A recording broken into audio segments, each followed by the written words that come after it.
American president Donald ട്രംപിന്റെ തീരുവ നിയമവിരുദ്ധമാണെന്ന് US supreme കോടതി കണ്ടെത്തി. ഫെഡറൽ നിയമം ലംഘിക്കുന്നുവെന്നും കോടതി പറഞ്ഞു. പിന്നീട് എല്ലാ രാജ്യങ്ങൾക്കും 10% തീരുവ പ്രഖ്യാപിക്കുകയും ചെയ്തു. എങ്ങനെ വിലയിരുത്താം ഇതിനെ? നമസ്കാരം. ഞങ്ങളുടെ പ്രാർത്ഥന ദൈവം കേട്ടു. ഞങ്ങൾ മുട്ടിപ്പോയി പ്രാർത്ഥിച്ചു, മെഴുകുതിരി എത്തിച്ചു. ട്രംപ് അച്ചായനെന്നരെ വെടികൊണ്ടു. പരമോന്നത നീതിന്യായ സംവിധാനം സുപ്രീം കോടതി തീരുവ നിയമവിരുദ്ധമായെന്ന് പറഞ്ഞു. അത് അച്ചായനെ ചൊടിപ്പിച്ചു. ഞങ്ങളെപ്പോലുള്ള വിവരദോഷികളിലൂടെ ആഘോഷം തുടങ്ങി. പക്ഷേ അതിന് അല്പായുസ ഉണ്ടായിരുന്നുള്ളൂ. അദ്ദേഹം അതിൻ്റെ മേലെ കയറിയിട്ട് പറഞ്ഞു, കൃത്യമായ വേർഡിങ് ആവശ്യം, over and above I am going to impose 10% tariff എന്ന് വെച്ചാൽ ഇപ്പം നടന്നുകൊണ്ടതിൻ്റെ മേലെ ഒരു ലോക താരിഫായിട്ട് ഒരു 10% കൂട്ടും. അദ്ദേഹത്തിന് സവിശേഷമായ അധികാരങ്ങളുണ്ടെന്നുള്ളതാണ് സെക്ഷൻ 122 എന്നൊക്കെ പറഞ്ഞത്. പത്രത്തിൽ വായിച്ച കാര്യമുള്ളൂ. അത് പ്രകാരം അദ്ദേഹത്തിന് ചെയ്യാം എന്ന് പറഞ്ഞാൽ ഈ പടയെ പേടിച്ച് പന്തളത്തിൽ എത്തുമ്പോൾ പന്തം കൊടുത്തി പട ഇങ്ങോട്ടെന്ന് പറഞ്ഞ അവസ്ഥയിലാണ് ഇപ്പോൾ ഞങ്ങൾ. ഒരു ക്ലാരിറ്റി ഇല്ല. വീണ്ടും ഇതാണ് ഇപ്പോഴത്തെ അവസ്ഥ. അതിന് മുമ്പ് ഞാൻ സാറിനോട് ഒരു ക്വസ്റ്റ്യൻ ചോദിക്കാൻ എനിക്ക്. നമ്മുടെ സുപ്രീം കോടതിയിൽ, നമ്മുടെ ഇന്ത്യയിലെ ബഹുമാനപ്പെട്ട സുപ്രീം കോടതിയിലെ ജഡ്ജിമാർ വിധിയൊക്കെ പ്രസ്താവിക്കുമ്പോൾ വിധിന്യായത്തെ വിമർശിക്കാമെന്നോ കണ്ടേ അല്ലേ? പക്ഷേ നിങ്ങൾക്ക് പക്ഷെ ജഡ്ജി വിമർശിക്കരുത് പേഴ്സണലായിട്ട് അല്ലേ? അങ്ങനെയല്ലേ നിയമം? അപ്പൊ ഇന്നലെ ട്രംപ് അച്ചായം വെച്ച് കലക്കിയിട്ടുണ്ട്. They are fools, രാജ്യദ്രോഹക്കാർ. എന്താണ് അദ്ദേഹം പറഞ്ഞ ഒരു വലിയ വേർഡ് ഉണ്ട്. അതായത് ദേ ആർ സ്ലാപ്പ് ഡോഗ്സ് എന്ന് പറഞ്ഞാൽ എന്താണ്? വേട്ടല്ല, അല്ലല്ല, ഈ ചുണയില്ലാത്ത പട്ടികൾ എന്നാണ് എൻ്റെ നിഘണ്ടുവിൽ പറയുക. കുടിച്ചിപ്പട്ടികൾ എന്നൊക്കെ പറയുന്നത്. എന്താ അതിനല്ല, ചുണയില്ലാത്ത പട്ടികൾ എന്ന് പോലും പേരെടുത്ത് വിമർശിക്കാൻ ഒരു പ്രസിഡന്റിനാവോ ഈ സുപ്രീം കോടതി ജഡ്ജിമാരെ? അവിടെ അങ്ങനെയൊക്കെ നടക്കുമായിരിക്കും. കാരണം അയാൾ അപ്പോയിന്റ് ചെയ്തിട്ടുള്ള ജഡ്ജിമാരും അതിൻ്റെ ഉള്ളിലുണ്ട്. അവരും ഇയാൾക്കെതിരെ തിരിഞ്ഞിട്ടുണ്ട്, 3 പേര് ഒഴിച്ചിട്ട്. അപ്പൊ അയാൾക്കത് പറയാമല്ലോ. അതൊരു വല്ലാത്ത അവസ്ഥയിലാണ്. ഞാനത് വായിച്ചപ്പോൾ മനസ്സിലായത്, അദ്ദേഹം അപ്പോയിന്റ് ചെയ്ത ജഡ്ജിമാരുൾപ്പെടെ എഗൻസ്റ്റ് ചെയ്തിരുന്നു. പിന്നെ ആ സുപ്രീം കോടതിയുടെ വിധി ശരിക്കും വായിച്ചു നോക്കിയാൽ അവിടുത്തെ ഒരു ഈ താരിഫിനാൽ ബുദ്ധിമുട്ട് അനുഭവിക്കുന്ന ഏകദേശം ഒരു 100ഓളം കമ്പനികളും അവിടുത്തെ ഒരു 11 സ്റ്റേറ്റുകളും ചേർന്ന് കൊടുത്ത ഹർജിയിലാണ് ഈ ട്രംപ് അച്ചായന് വെടികൊണ്ടത്. പക്ഷെ അവർ നീതിന്യായ വ്യവസ്ഥ ഭംഗിയായിട്ട് നടത്തുന്ന എന്ന് പറയപ്പെടുന്ന സുപ്രീം കോടതി വെനിസ്വേല മാനുള്ള രാജ്യത്ത് പോയി ഇവർ വെടിവെച്ച് അവരെയൊക്കെ കൊണ്ടുവന്ന് പ്രസിഡന്റിനെയും വൈഫിനെയും കൊണ്ട് വെച്ചപ്പോൾ ഇവരെവിടെയായിരുന്നു? താരിഫ് മാത്രമല്ലല്ലോ സുപ്രീം കോടതി നോക്കുന്നത്. അപ്പോൾ അവരുടെ സ്വന്തം താല്പര്യം മാത്രം നോക്കിയിട്ടാണല്ലോ സുപ്രീം കോടതി അങ്ങനെ ഒരു വിധി പ്രസ്താവിച്ചിട്ടുള്ളത്. എന്നിരുന്നാലും 6.3 ആയിരുന്നു റേഷ്യോ. 3 പേര് ട്രംപ് അച്ചായന് അനുകൂലമായിട്ടാണ് വോട്ടിട്ടത്. അപ്പൊ വേണമെങ്കിൽ ഇനി തിരിച്ചു വരാം, താരിഫുകൾ തിരിച്ചു വരാം. ആ 3-ൽ ഒരാള് ഈ റഷ്യൻ എണ്ണയുടെ കാര്യവും പറഞ്ഞിട്ടുണ്ട് ആ ഡിസെൻഡിങ് നോട്ടില്. എന്നെ ഒരു വേർഡ് അദ്ദേഹം പറഞ്ഞ വേറെ ഒരു സാധനമുണ്ട്. അതായത് സുപ്രീം കോടതി വിധിയിൽ പരമാവധി ഒരു നല്ല വേർഡ് എന്ന് പറഞ്ഞാൽ യു കാൺ ഡിക്ലെയർ വാർ അഗൈൻസ്റ്റ് ഓൾ നേഷൻസ്. അതാണ് ഞാൻ വെനിസ്വേലയിൽ ചോദിച്ചത്. അപ്പം എണ്ണയുടെ കാര്യത്തിൽ മാത്രമേ തീരുമാനമുള്ളൂ, താരിഫിന്റെ കാര്യത്തിൽ മാത്രമേ ഉള്ളൂ. വേറെ കാര്യങ്ങളൊന്നും ഇടപെടാൻ അമേരിക്കയ്ക്ക് ഇടപെടാം, പ്രശ്നമില്ല. കോടതിയുടെ മുമ്പിൽ താരിഫ് മാത്രമല്ലേ വന്നിട്ടുള്ളൂ, അതുകൊണ്ടാണ് വന്നിട്ടില്ല. അപ്പൊ ഒരു ലോക പോലീസുകാരന്റെ അല്ലെങ്കിൽ ലോക പോലീസ് എന്ന് പറയപ്പെടുന്ന അമേരിക്കയുടെ സുപ്രീം കോടതിക്ക് അവിടെ വരുന്ന ഹർജികളിൽ മാത്രമേ തീരുമാനം എടുക്കാനാവൂ. എല്ലാ കോടതികളിലും അങ്ങനെയായിരിക്കും അല്ലേ? അല്ലാതെ ഒരു ജനറലായിട്ട് ഒരു വിധി പ്രസ്താവിക്കുക സാധ്യമല്ല. ഈ ശരിക്കും പറഞ്ഞാൽ സാർ ഇങ്ങനെ ഇപ്പൊ ഈ ഇതിനെ കാണുന്നത് ട്രംപിന്റെ നിലപാടുകളെല്ലാം തെറ്റി പോകുന്നു എന്ന് വീണ്ടും തെളിയിക്കുകയാണ്. അല്ല, ഇതിൻ്റെ അകത്ത് എനിക്ക് കുറച്ച് ഡിഫറൻ്റ് ആയിട്ടുള്ള ഒരു വേർഷനാണ് ഉള്ളത്. കാരണം എന്താണെന്ന് വെച്ച് കഴിഞ്ഞാൽ ആ പകരം തീരുവ ഏർപ്പെടുത്തിയില്ലേ, റെസിപ്രോക്കൽ താരിഫ് 50 എന്നൊക്കെ പറഞ്ഞത്, അത് ഇതോടുകൂടി ഇല്ലാതായി എന്നാണ് ഞാൻ റിപ്പോർട്ടുകൾ കുറെ വായിച്ചിട്ട് മനസ്സിലായത്. ഇനി ഈ 10 എന്നുള്ളത് അയാളുടെ വേറെ മറ്റേ അധികാരം മുഴുവൻ റദ്ദാക്കി സുപ്രീം കോടതി. ഇയാൾ വേറൊരു വകുപ്പ് ഉപയോഗിച്ചിരിക്കുകയാണ്. ഞാനത് വിവരിക്കാം, എങ്ങനെയാണെന്നുള്ളത് വിശദീകരിക്കാം. അതായത് ഇപ്പോൾ ഇത് ക്യാൻസൽ ചെയ്തിരിക്കുന്ന ഇയാൾക്ക് അവിടെ international emergency economic powers act അനുസരിച്ചിട്ട് ഇയാൾക്ക് അധികാരമില്ല എന്നുള്ളതുകൊണ്ട് ഇയാളിപ്പോൾ ഓരോ രാജ്യത്തിനും ഏർപ്പെടുത്തിയിരിക്കുന്ന 18%, 20%, 34% എന്നൊക്കെയുള്ള സാധനം അധികാരമില്ല എന്ന് പറഞ്ഞ് അത് റദ്ദാക്കപ്പെട്ടു, ക്യാൻസലായി. കീഴ്ക്കോടതികൾ ഇങ്ങനെ തന്നെ വിധിച്ചിരുന്നു. ഇതുകൊണ്ട് ഇന്ത്യക്ക് 18% ഏർപ്പെടുത്തിയപ്പോഴും ഇത് തട്ടിപ്പോവാൻ സാധ്യതയുണ്ടെന്ന് ഞാൻ അഹമ്മദ് മാഷുമായിട്ടുള്ള ചർച്ചയിൽ പറഞ്ഞിരുന്നതാണ്. സുപ്രീം കോടതി എടുത്ത് കളയും. ഇന്ത്യക്ക് അതിനെപ്പറ്റി ഒരു ബോധമുണ്ട്, നമുക്ക് ബോധമുണ്ടെങ്കിൽ മോദിക്കും ബോധം ഉണ്ടാവില്ലേ? അതുകൊണ്ടാണ് ഇതിങ്ങനെ വലിച്ചു നീട്ടിക്കൊണ്ടിരിക്കുന്നത്. അപ്പൊ ഇന്ത്യയുടെ ഭാഗം ഞാൻ പറയാം എങ്ങനെ ഇത് വരാൻ പോകുന്നു എന്നുള്ളത്. കാരണം ഒരുപാട് ഇന്റർപ്രിട്ടേഷൻസ് ഞാൻ വായിച്ചു, ഡൽഹിയിലെ പത്രങ്ങളൊക്കെ രാവിലെ വായിച്ചു സബ്സ്ക്രൈബ് ചെയ്യുന്നുണ്ട്. അപ്പൊ ഇതിൻ്റെ അകത്ത് വ്യക്തതയില്ലാതെ കരുതലില്ലാതെ ഉള്ള നിയന്ത്രണങ്ങളാണ് മറ്റേ ട്രംപ് ഏർപ്പെടുത്തിയതെന്ന് കോടതി പറഞ്ഞു. ചീഫ് ജസ്റ്റിസ് ജോൺ റോബർട്ട്സും അങ്ങനെ പറഞ്ഞിട്ടുണ്ട്. അതുകൊണ്ട് ഇതിൻ്റെ അകത്ത് കോൺഗ്രസിനെ വിശ്വാസത്തിൽ എടുക്കാതെയാണ് ഇയാൾ ചെയ്തത്. അപ്പോൾ കോൺഗ്രസിനെ വിശ്വാസത്തിൽ എടുത്തിട്ട് വേണം ഇയാൾ കാര്യങ്ങളൊക്കെ ചെയ്യാൻ. ആ കൂട്ടത്തിൽ ഡെമോക്രാറ്റുകളും ഒക്കെ ഉണ്ട്. പക്ഷെ ഡെമോക്രാറ്റുകളും ഒക്കെ ഓരോ ഘട്ടത്തിൽ ഇതിനെയൊക്കെ അനുകൂലിച്ചിട്ടുള്ള ആളുകളും ആ കൂട്ടത്തിലുണ്ട്.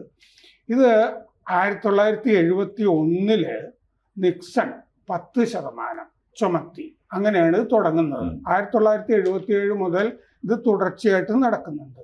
പക്ഷേ കാർട്ടർ അവരുടെ കാലത്തൊക്കെ ഇത് രാജ്യങ്ങൾക്ക് ഉപരോധം ഏർപ്പെടുത്തുക മാത്രമാണ് ഈ അധികാരം. International emergency economic powers act ഉപയോഗിച്ചിരുന്നത് മുഴുവൻ സാങ്ഷൻസിന് വേണ്ടിയിട്ടാണ്, ഉപരോധങ്ങൾ ഏർപ്പെടുത്താനാണ്. താരിഫ് ചുമത്തിയിട്ടില്ല ഇവർ. അടിയന്തരാവസ്ഥയിലുള്ള ഘട്ടങ്ങളിൽ ചെയ്യേണ്ടതായിരുന്നു. പക്ഷേ അവരെ എന്താ പേടിപ്പിക്കാൻ വേണ്ടിട്ട്, ഭയപ്പെടുത്താൻ വേണ്ടി മാത്രം ഉപയോഗിച്ചതാണ് അല്ലേ? അതെ. അപ്പോൾ ഉപരോധങ്ങൾ മാത്രമാണ് അവർ ചെയ്തത്. ഉദാഹരണത്തിന് 1979 ഇറാൻ ക്രൈസിസിന്റെ കാലത്ത്, പിന്നെ ബുഷ് 2001 സെപ്റ്റംബർ 11 സംഭവങ്ങൾക്ക് ശേഷം ഇതുവരെ 77 തവണ ആ ആക്ടിലെ പവേഴ്സ് പ്രസിഡന്റുമാർ ഉപയോഗിച്ചിട്ടുണ്ട്. എന്തിന്? താരിഫിനല്ല, താരിഫ് ചുമത്താൻ അധികാരമില്ല, ഉപരോധത്തിന് ചെയ്തിട്ടുണ്ട് അവര്. ഇപ്പോ ഈ അമേരിക്കയുടെ customs and border protection data അനുസരിച്ചിട്ട് $142 ബില്യൺ ഇപ്പോ കളക്ട് ചെയ്തിട്ടുണ്ട് ഈ തീരുവ ഇനത്തിൽ.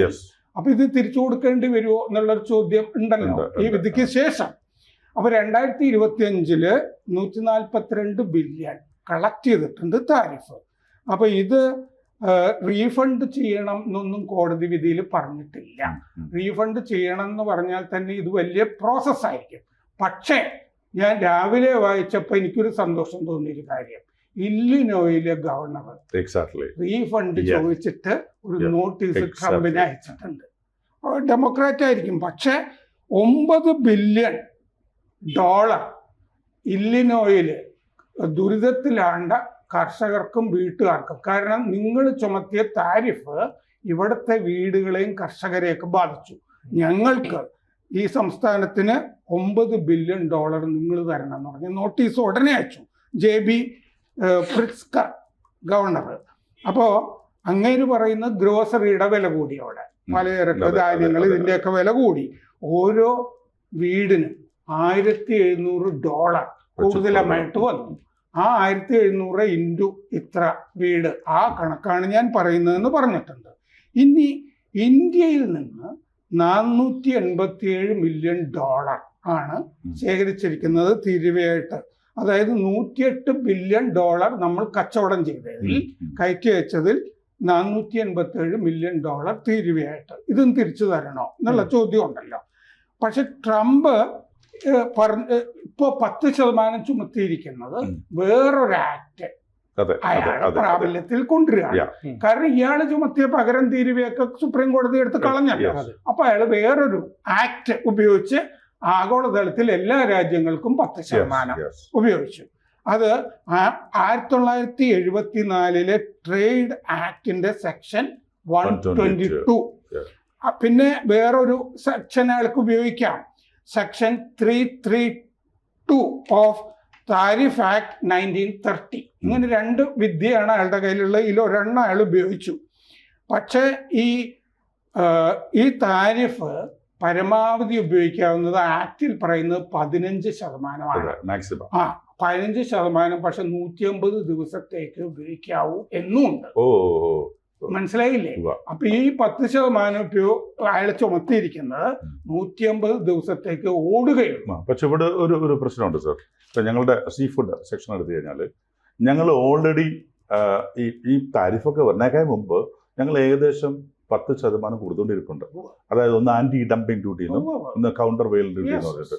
So we are presently paying 9.58% കൊടുക്കുന്നുണ്ട്. അപ്പൊ ഈ 10% എന്ന് പറയുമ്പോൾ ഇപ്പൊ നമുക്ക് 18 ഉണ്ടല്ലോ. In reality we are paying 28%. അത് പഴയതുണ്ട്. അപ്പോൾ ഇപ്പോഴത്തെ വിധി പ്രകാരം അപ്പൊ ഞങ്ങളൊക്കെ വിശ്വസിക്കുന്നത് ഈ ആന്റി ഡംപിങ്ങും ഈ കൗണ്ടർ വെയിലൊക്കെ പോകുന്നുള്ളതാണ്. പക്ഷെ എനിക്ക് അങ്ങനെ തോന്നുന്നില്ല. എല്ലാ എക്സ്പോർട്ടേഴ്സും വിചാരിക്കുന്നത് അതൊക്കെ എടുത്ത് കളയുന്നതാണ്. പക്ഷെ അങ്ങനത്തെ സാധനങ്ങൾ മാറില്ല. ഞാൻ വേറെ ഇന്ത്യ ഇത് എങ്ങനെ ബാധിക്കുന്ന 2-3 വാചകത്തിൽ ഓരോ കാര്യം പറഞ്ഞു സർ. സാറാ ഇത് പറഞ്ഞുകൊണ്ട് റിട്ടേൺ ഏകദേശം ഇന്ത്യയിൽ നമ്മൾ ഇപ്പൊ ഞാൻ കയറ്റുമതി ചെയ്യുന്ന സീ ഫുഡിന് ഞങ്ങൾ എന്നും നിഷ്കർഷിച്ച ഒരു സാധനമുണ്ട്. The tariff has to be paid by the importer. ഞാൻ കൊടുത്തിട്ടില്ല. ഞാൻ ആദ്യത്തെ 1-2 ഷിപ്പിനുകൾ കൊടുത്തു, ബാക്കിയും കൊടുത്തിട്ടില്ല. അപ്പോൾ നമുക്ക് റിട്ടേൺ വേറെ പ്രൊഡക്റ്റുകളെ കുറിച്ച് എനിക്കറിയില്ല. ഞാൻ പറഞ്ഞ ഓൺലി സീ ഫുഡ്. സോ അവരാണ് പേ ചെയ്തത്. ബയറാണ് പേ എങ്കിൽ അവർക്കാണ് കിട്ടേണ്ടത് അവർക്ക്. അപ്പോൾ ഇന്നലെ രാത്രി എൻ്റെ ബയറോട് സംസാരിച്ചപ്പോൾ they are all waiting for the refund to come in. They are all waiting and they are very happy with the verdict. Actually അമേരിക്കക്കാര്. അപ്പോൾ അവർക്ക് കുറച്ച് റീഫണ്ട് വന്നാൽ, കാരണം അവർ ബാങ്ക് ലോണൊക്കെ എടുത്തേച്ചാണ് ഈ ഇമ്പോർട്ട് ചെയ്തുകൊണ്ടിരുന്നത്. അത് തിരിച്ചു വന്നാൽ വലിയ ഉപകാരം. അപ്പോൾ ഇന്ത്യക്കാർക്ക് പണം വരില്ല, സീ ഫുഡിൽ അധികം വരില്ല. കാരണം വി നെവർ പെയ്ഡ്. നമുക്ക് ആദ്യത്തെ തട്ട് കിട്ടിയപ്പോൾ ഒന്ന് പിടിച്ചു നിൽക്കാൻ വേണ്ടി ചെയ്തിട്ടുണ്ടാവും, ഇൻക്ലൂഡിങ് മൈസെൽഫ്. ബട്ട് അത് കഴിഞ്ഞിട്ട് നമ്മൾ കിട്ടിയിട്ടില്ല. സാർ പറയും. അതായത് ഇന്ത്യക്ക് വലിയ ഗുണം ഉണ്ടാവുമെന്ന് തന്നെയാണ് ഞാൻ അനാലിസിസുകൾ വായിച്ചത്. ഇന്ത്യയുടെ ഈ 55% കയറ്റി അയക്കുന്ന ഉൽപ്പന്നങ്ങൾക്കും ഈ ഗുണം കിട്ടും. നേരത്തെ ഈ സാര് പറഞ്ഞ പോലെ, ഞാൻ നേരത്തെയും ചർച്ചകളിൽ പറഞ്ഞിരിക്കുന്ന പോലെ, പലതിനും വലിയ താരിഫ് നേരത്തെ ഉണ്ട് ബാക്കി പ്രോഡക്റ്റുകൾക്ക്. ബാക്കി 40 ഉരുക്ക്, ഉദാഹരണത്തിന് ഉരുക്ക്, മരുന്നുകൾ, അലൂമിനിയം തുടങ്ങിയ സാധനങ്ങൾക്കൊക്കെ നേരത്തെ തന്നെ ഈ 18% ഒന്നുമില്ല, വലിയ താരിഫ് ഉണ്ട്. അതൊക്കെ നേരത്തെ ഉള്ളതൊക്കെ അങ്ങനെ തന്നെ നിൽക്കും. ബാക്കി 55% ഇനി ഇന്ത്യക്ക് ബേസിക് താരിഫ് ഉണ്ടായിരുന്നില്ലേ അവിടെ? ആ ബേസിക് താരിഫ് വെച്ചിട്ടായിരിക്കും ഇനി ചർച്ചകൾ നടക്കാൻ പോകുന്നത്. 18% എന്നുള്ളതായിരിക്കില്ല എന്നാണ് അനാലിസിസുകളിൽ കാണുന്നത്. That means the global tariff 10 applicable. 10 is plus ഞങ്ങളുടെ പഴയ 9.58 applicable ആയിരിക്കും. അതായത് എന്നാലും പരമാവധി 15% ചുമത്താൻ പറ്റും. അപ്പോൾ ഏതായാലും 18 എന്നുള്ളത് വെള്ളത്തിൽ വരച്ച. പക്ഷേ ഈ 150 ഡേയ്സ് ഇമ്പോസ് ചെയ്യാൻ പാടുള്ളൂ നിയമമാണ് അല്ലേ? അതുകൊണ്ടാണ് അദ്ദേഹം ഇന്നലെ പറഞ്ഞത്. കാരണം നിങ്ങൾക്ക് എമർജൻസി എന്ന് പറഞ്ഞു കഴിഞ്ഞാൽ ദീർഘകാലത്തേക്കില്ലല്ലോ. നിങ്ങൾക്ക് ഒരു നാഷണൽ എമർജൻസി ഉണ്ട്. ഓക്കെ, ഡോളറിന്റെ ഡിവാലുവേഷൻ, ഇതിന്റെ കാരണങ്ങളൊക്കെ പറഞ്ഞിട്ടുണ്ട്. അതൊക്കെ നോക്കണം. ഇങ്ങനത്തെ കാരണങ്ങൾ കൊണ്ടാണ്. ശരിയാണ്, ഡോളറിന് 9% കുറഞ്ഞിട്ടുണ്ട് ആഗോളതലത്തിൽ. രൂപയുടെ അകത്ത് തട്ടിച്ചു നോക്കിയിട്ടല്ലേ ഞാൻ പറയുന്നത്. അപ്പൊ എന്ന് പറഞ്ഞ പോലെ അയാൾക്ക് അതിന്റെ ന്യായങ്ങളും ഒക്കെ പറഞ്ഞിട്ട് വേണം ഇത് ചെയ്യാൻ. 150 ദിവസമേ പറ്റുള്ളൂ, പരമാവധി 15% പറ്റുകയുള്ളൂ. അപ്പൊ അതുകൊണ്ട് അയാൾ അതിന്റെ താഴെ 10% ആഗോളതലത്തിൽ ചുമത്തിയിരിക്കുന്നു. അപ്പൊ 18 നമ്മൾ നോക്കുമ്പോൾ 10% ഇപ്പോൾ വന്നിരിക്കുന്നത്. ട്രംപ് മാതിരിയുള്ള ഇങ്ങനത്തെ ഇന്നലെ അദ്ദേഹത്തിന്റെ പക്ഷെ കേൾക്കൂ, അയാൾ പറഞ്ഞിട്ടുണ്ട് ഇന്ത്യയുടെ കാര്യത്തിൽ ചോദ്യം ചോദിച്ചപ്പോ ഇന്ത്യയുടെ 18% പറഞ്ഞിട്ടുണ്ട്. സാർ, ഇതിനകത്തൊരു കാര്യം കൂടി, സാമ്പത്തിക അടിയന്തര സാഹചര്യങ്ങളിൽ തീരുവ ചുമത്താൻ പ്രസിഡന്റിന് പ്രത്യേക അധികാരം ഉണ്ടായിരുന്നല്ലോ. അതിപ്പോഴും എടുത്ത് മാറ്റുന്നില്ലല്ലോ. ഇല്ല, അല്ലല്ല, ഈ സാമ്പത്തിക മറ്റ് ആക്ട് പ്രകാരം ഇയാൾക്ക് ചുമത്താനായിട്ട് ഈ തീരുവ ചുമത്താനായിട്ട് അധികാരം ഇല്ല എന്നാണ് വിധിച്ചിരിക്കുന്നത്. അല്ല, 1970 അങ്ങനെ ഒരു അത് ഉപരോധങ്ങളാണ് ഏർപ്പെടുത്തിയത്. രാജ്യങ്ങൾക്കെതിരെ സാങ്ഷൻസ് പറയില്ലേ, അസറ്റുകൾ മരവിപ്പിക്കുന്നു. ഇറാൻ അമേരിക്കയിൽ അസറ്റുകൾ ഉണ്ടെങ്കിൽ ആ അസറ്റുകൾ മരവിപ്പിക്കുന്നു. അതാണ് ഉപരോധം എന്ന് പറയുന്നത്, തീരുവയല്ല. തീരുവ ചുമത്തിയത് ട്രംപാണ്. അവിടെ ഞാൻ മനസ്സിലാക്കത്തുള്ളൂ, maybe I am wrong. അത് പ്രസിഡന്റിന് സവിശേഷമായ അധികാരങ്ങളില്ല താരിഫ് ചുമക്കാൻ. അത് പാർലമെന്റിൽ കൊണ്ടുപോയി കോൺഗ്രസ്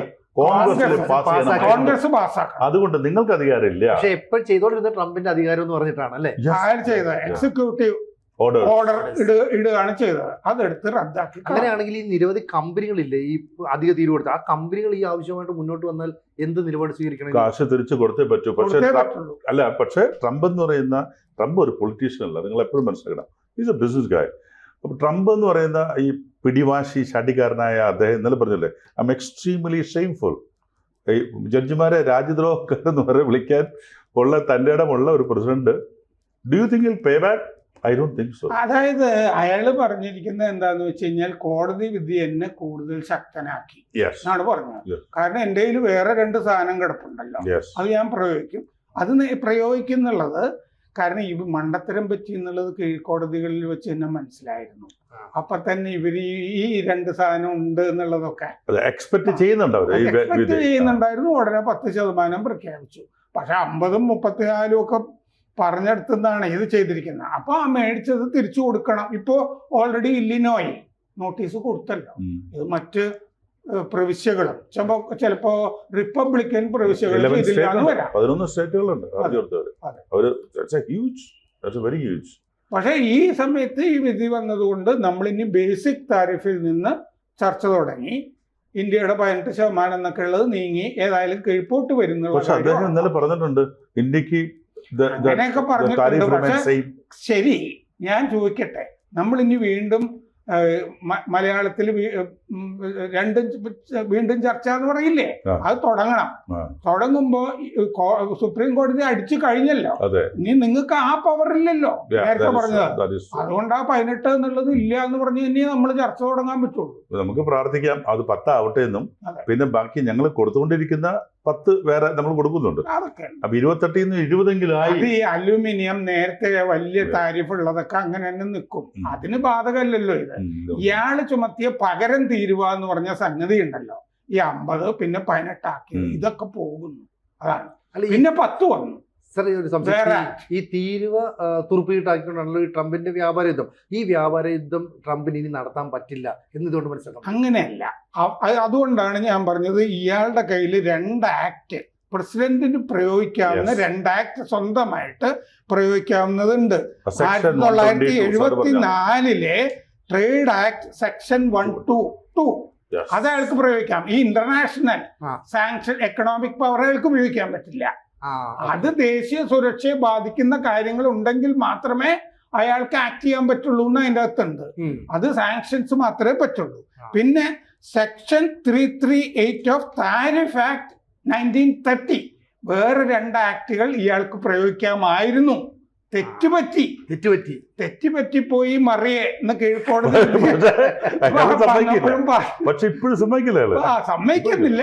അപ്പൊ ഇയാളിപ്പോ എന്ത് ചെയ്തു എന്ന് വെച്ചാൽ 1974 ട്രേഡ് ആക്ട് സെക്ഷൻ 122 പ്രയോഗിച്ചു ഇയാള് സുപ്രീം കോടതി വിധിക്ക് പിന്നാലെ. എന്നിട്ട് 10% ഏർപ്പെടുത്തി ആഗോളതലത്തിൽ എല്ലാ രാജ്യങ്ങളും. പക്ഷെ അതൊരു ഉണർവ് ഉണ്ടാക്കിയിട്ടുണ്ട് മാർക്കറ്റിൽ, അല്ലാന്ന് പറയാൻ പറ്റില്ല. That mean the decision can be changed എന്ന് പറഞ്ഞ ഒരു സാധനം. അതുകൊണ്ട് ഇന്ന് മാർക്കറ്റൊക്കെ അടിച്ചു പൊങ്ങി ഇച്ചിരി കാശൊക്കെ കയറി വരേണ്ട സമയമായിരുന്നു തോന്നുന്നു. പക്ഷെ അയാൾ ഇന്നലെ വീണ്ടും പറഞ്ഞ ഒരു സാധനം, the 10% tariff over and above the existing tariff എന്നും കൂടി അടിച്ചിട്ടുണ്ട്. അത് മറ്റേതൊക്കെ സുപ്രീം കോടതി എടുത്ത് കളഞ്ഞല്ലോ. കാരണം അടി കിട്ടുമല്ലോ. ഇനി വീണ്ടും ചെന്നാലും താൻ എന്താ കാണിച്ചതെന്നല്ലേ ചോദിക്കുള്ളൂ. വേറൊരു ഫണ്ണി ക്വസ്റ്റ്യൻ ചോദിക്കട്ടെ സാറ്. സാറായിരുന്നു പ്രസിഡന്റ് എന്ന് വിചാരിച്ചു, സുപ്രീം കോടതി കീറി മുറിച്ച് ഭിത്തിയിൽ ഒട്ടിച്ചാൽ സാർ എന്ത് ചെയ്യുമായിരുന്നു? അല്ലല്ലോ, ഇതിന്റെ അകത്ത് ആൾക്ക് ചെയ്യാമായിരുന്നല്ലോ, കോൺഗ്രസിലേക്ക് പോകാമായിരുന്നല്ലോ. പക്ഷെ അവിടെ ഭൂരിപക്ഷമില്ലല്ലോ. ഭൂരിപക്ഷം ഇല്ല എന്നുള്ള പ്രശ്നമുണ്ട്. പക്ഷെ ഞാൻ പാർട്ടിക്കാർ തന്നെ എതിർക്കുന്നുണ്ട്. അല്ല, അതൊക്കെ ഉണ്ട്. പക്ഷെ എന്നാലും ഡെമോക്രാറ്റുകളും ബൈഡനെ പോലുള്ള ആളുകളും ഒക്കെ ട്രംപ് ആദ്യത്തെ ഊഴത്തിൽ ചുമത്തിയ താരിഫ് ഉണ്ടല്ലോ, അത് അവരെടുത്ത് കളഞ്ഞിട്ടില്ല. അതുകൊണ്ട് അവരും ചിലപ്പോ കോൺഗ്രസിൽ സമ്മതിച്ചേനെ എന്നൊരു വേർഷൻ ഞാൻ രാവിലെ വായിച്ചു. ഉറപ്പില്ല എനിക്ക്. ഈ US ആയിട്ട് ട്രേഡ് അഗ്രിമെന്റിൽ ഒപ്പുവെച്ച രാജ്യങ്ങൾക്കെല്ലാം തൽക്കാലം 10% താരിഫ്. അങ്ങനെയാണെങ്കിൽ ഇന്ത്യക്കും 10% താരിഫ് എന്ന നിലയിലേക്ക് എത്തി അങ്ങനെ പറയാം. പക്ഷെ അദ്ദേഹം എടുത്തു പറയുന്നുണ്ട്, ഞാൻ അത് മുഴുവൻ വായിച്ചു അദ്ദേഹത്തിന്റെ പ്രസംഗം. എടുത്ത് ഇന്ത്യയെ മാത്രമേ പറയുന്നുള്ളൂ. വിത്ത് India somebody was asking, with India the tariff, Modi is my friend, everything remains same. അതെന്താന്ന് വെച്ചാൽ ചർച്ച നടന്നുകൊണ്ടിരിക്കുകയാണല്ലോ. ഇപ്പൊ അമേരിക്കയുടെ പ്രതിനിധി ഡൽഹിയിൽ എത്തിയിട്ടുണ്ട്. അടുത്ത വട്ടം ചർച്ച. That means we haven't signed yet. നമ്മൾ സൈൻ ചെയ്തില്ല. ഗുജറാത്തികൾ അങ്ങനെ എഴുതാൻ അതെ പറ്റില്ല. അതെ, നമ്മളിത് സൈൻ ചെയ്യാൻ പോകുന്നത് മാർച്ചിലാണ്. അടുത്ത മാസം അവസാനമൊക്കെ ആവുമ്പോൾ ഒപ്പിടാനായിട്ട് ഇരിക്കുക.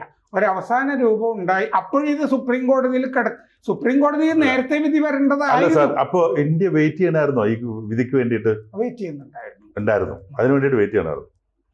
ഗുജ്ജു ബുദ്ധിയാണ് അല്ലേ, പിന്നെ കാഞ്ഞ ബുദ്ധിയാണ്. അതാണ് സൈൻ ചെയ്യാതിരുന്നത്.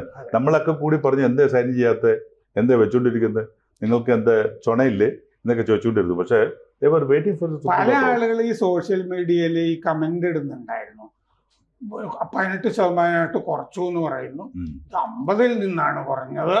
അപ്പൊ മോദിക്ക് സാറേ ഇത് ലോകത്തിലെ എല്ലാ രാജ്യത്തിനും പകരം തീരുവല്ല, എല്ലാവർക്കും ബാധകല്ലേ. ഒന്ന് അത്, പിന്നെ 18% തട്ടിപ്പോകുന്നുള്ളത് ഉറപ്പായിരുന്നു. കാരണം സുപ്രീം കോടതി വിധി വരാനിരിക്കുകയായിരുന്നല്ലോ, അത് തട്ടിപ്പോയി. ഇനി നമ്മൾ ബേസിക് താരിഫിന്റെ മുമ്പ് 3% അവിടെ നിന്ന് തുടങ്ങും നമ്മൾ. ഇതിന് ഇത്രയായിരുന്നല്ലോ, അപ്പൊ 1% കൂട്ടാൻ സാറേ, 2% കൂട്ടാൻ സാറേ, 3-5 ആക്കാം എന്നൊക്കെ പറഞ്ഞിട്ട് നമ്മൾ തുടങ്ങും. ഫൈനലി കൺക്ലൂഷൻ ആയിട്ട് എന്താണ്? അല്ല, നമുക്കിപ്പോ മോദിയുടെ ഇനിയും വട്ട് കേസുകൾ അല്ലെങ്കിൽ വട്ട് തീരുമാനങ്ങൾ തുടരുമോ, അത് ഈ അടി കൊണ്ട് പുള്ളി തളരുമോ? ഞാൻ മറുപടി പറയാം. ഈ പത്രസമ്മേളനത്തിൽ തന്നെ ട്രംപ് പറഞ്ഞു, നമ്മളെക്കാളൊക്കെ ബുദ്ധിമാനാണ് മോദി, നമ്മളെയൊക്കെ വിറ്റ കാശാണ്. കൂടുതൽ വാർത്തകളും വിശേഷങ്ങളും നിങ്ങളിലേക്ക് എത്താൻ ABC മലയാളം സബ്സ്ക്രൈബ് ചെയ്യുക, ബെൽബട്ടനും അമർത്തുക.